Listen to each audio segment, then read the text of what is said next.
il y a différentes manières d'arriver à décider de la criticité des minerais. Mais beaucoup de ces minerais vont avoir une portée critique ou stratégique selon les régions. Les minerais stratégiques sont des minerais indispensables à différents aspects, à différents secteurs économiques en termes d'industrialisation pour les pays avancés. Pour nos États, il s'agit essentiellement de l'aspect exportation, revenus, réserve de change. La criticité au niveau des États avancés, il s'agit essentiellement de regarder les risques sur la chaîne de valeur, la chaîne d'approvisionnement. Est-ce que ce sont des minerais qui sont susceptibles de connaître une rupture d'approvisionnement et quels sont les impacts qu'ils peuvent avoir sur le secteur industriel, la chaîne de valeur industrielle dans les pays développés. Pour les États exportateurs de matières premières, il s'agit essentiellement de la position d'exportateur dominant.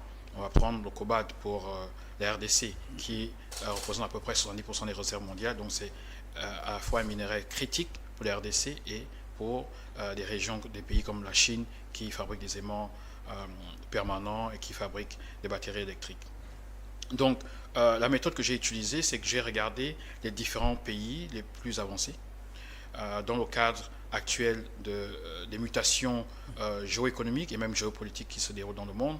Aux États-Unis, on parle de l'IRA, Inflation Reduction Act, qui est cette nouvelle politique industrielle mise en place aux États-Unis pour favoriser les chaînes de valeur industrielle, pour que aux États-Unis on fabrique davantage, qu'on rattrape le gap avec la Chine et sécuriser les matières premières dans différentes régions du monde. En Europe, on parle du Critical Raw Material Act et un Mineral Act, et ce qui est aussi une réglementation qui permet de soutenir le projet industriel commun des États européens.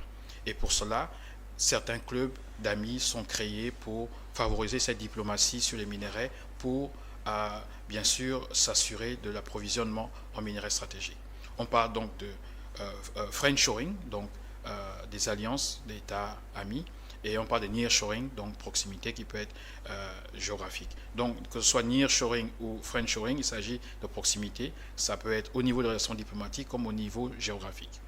On voit la Chine aussi qui joue un rôle important.